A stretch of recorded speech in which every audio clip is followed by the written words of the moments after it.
Olá, bebezão! Professor Augusto Melo na área, desenrolando a física para você. E a gente está desenrolando a acústica. E nós vamos começar hoje a estudar as propriedades das ondas sonoras. A primeira coisinha que eu queria lhe chamar a atenção das propriedades das ondas sonoras é o conceito de persistência acústica. Ora, o que é persistência acústica? É o menor intervalo de tempo necessário para que dois sons se preparem no seu cérebro. Professor, o que foi que o senhor disse? Eu falei rápido demais exatamente para que você não percebesse direito o que eu falei.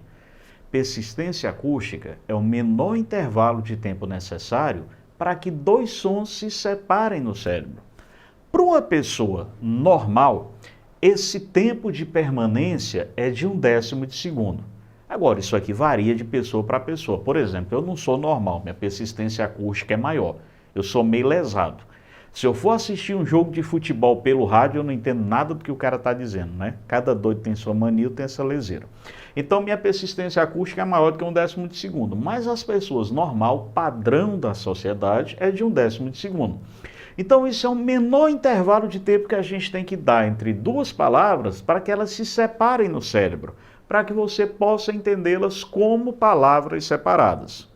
E dentro dessa propriedade da persistência acústica, a gente vai ter a reflexão do som.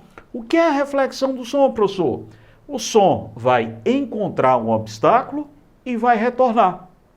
Ora, o som ele vai percorrer D até o obstáculo, mais D para voltar. Então, qual é a distância que ele vai percorrer? A distância percorrida, 2D. D de ida mais D de volta. Se você pega a fórmula da velocidade ΔS sobre ΔT, quem é que vai ser o ΔS desse som? 2D sobre o intervalo de tempo. Ou seja, a distância vai ser V vezes ΔT sobre 2. A 20 graus, a velocidade do ar é mais ou menos 340 metros por segundo. Então, se você fizer 340 vezes 0,1, dá 34, dividido por 2, 17. Então, se a velocidade do som for 340 metros por segundo, a gente consegue perceber a reflexão do som aproximadamente com 17 metros. E aí, dependendo desse tempo de reflexão, a gente vai dizer que a reflexão do som pode ser chamada de reforço, reverberação ou eco. Qual é a diferença, professor? Vem cá. Se praticamente eu não consigo perceber a diferença dos dois sons, se eles chegam no tempo praticamente zero, eu vou ter a ideia do reforço. Eu vou ouvir o som mais forte do que realmente ele é emitido. É parecido quando você está, por exemplo, na sala de aula da sua escola. Você está conversando num tom de voz que para você é normal, é aquele tom de voz que você conversaria em casa, que você conversaria na rua, e na sala de aula você tem a impressão de que você está gritando.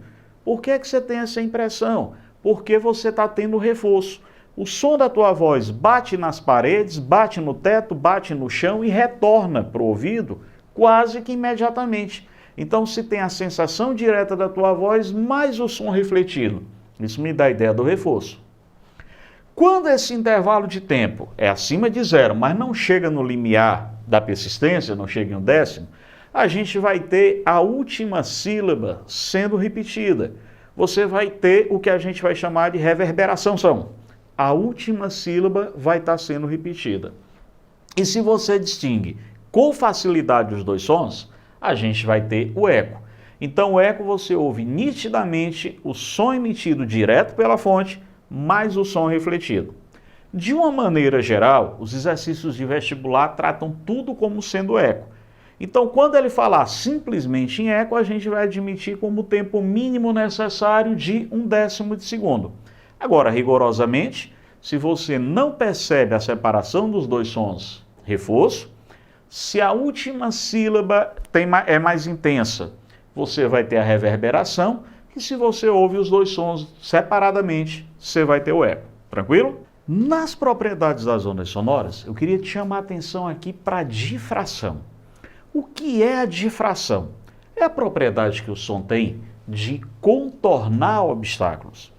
Você está, por exemplo, num banheiro e tem um colega no box do lado, uma pessoa do box do lado, você consegue conversar, o som contorna a parede. Isso é a difração.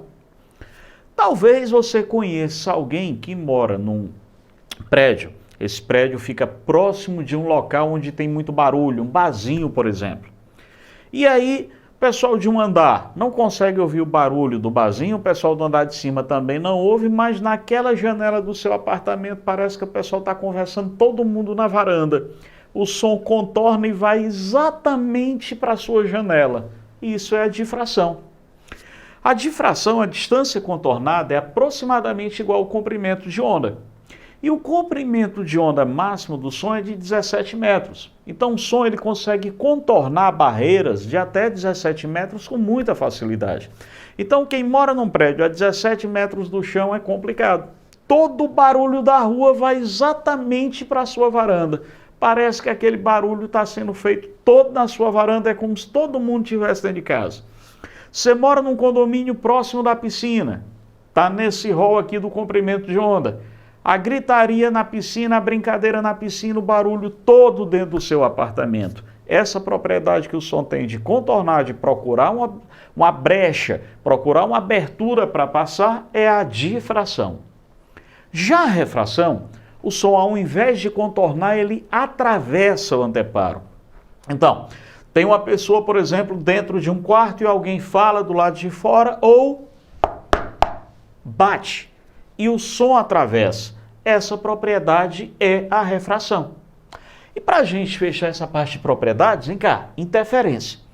A interferência, a gente, de uma maneira geral, tem um tipo de interferência construtiva ou destrutiva.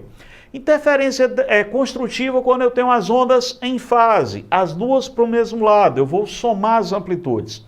E a destrutiva, quando elas estão em lados opostos. Agora, dentro da interferência, a gente vai separar em batimento, ressonância, o efeito Larsen e propriamente interferência. Qual a diferença aqui desses 4 tópicos? Vamos lá. Quando você tem batimento, é quando você tem interferência de duas ondas de frequências diferentes, porém próximas. Por exemplo, uma frequência de 100 Hz e uma de 102. Então, quando essas ondas são diferentes, porém próximas, a interferência ela é curiosa. Ela fica dando ponto de máximas e mínimas. É como se você tivesse mais ou menos aumenta e diminui. Então aqui você vai ter o batimento, você vai ter zonas de interferência construtiva alternando com destrutiva simultaneamente. Quando é que acontece o batimento? Frequências diferentes, porém próximas. Quando as frequências são iguais, a gente vai ter a ressonância. Então, ressonância, você está, por exemplo, tocando violão, você bate numa corda e a corda de baixo começa a vibrar. Vibra por quê? Porque ela está tendo a mesma frequência, ela vibra em ressonância. Então a ressonância acontece quando você tem frequências iguais. Por exemplo, exército, o pessoal está marchando, vai atravessar uma ponte. Aí eles não vão mais atravessar a ponte marchando. Por quê? Se todo mundo batesse na ponte com o mesmo pé ao mesmo tempo, ia entrar em ressonância. E a ressonância faz com que a estrutura toda comece a vibrar. Então, ressonância é quando eu tenho a frequência igualzinha à frequência natural de vibração do material.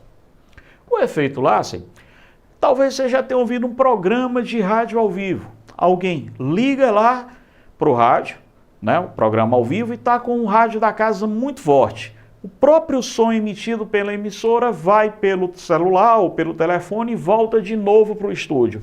O estúdio que está emitindo o som recebe de volta. Então você fica tendo aquele zumbido, aquele som bem estridente, bem irritante. Seria o efeito Larsen. É quando você tem a frequência igual retornando para a fonte emissora. E interferência quando as frequências vão ser diferentes. Ou generalizando todos os tipos que a gente tem aqui. Mas via de regra, eu chamo só interferência quando eu tenho frequências totalmente diferentes.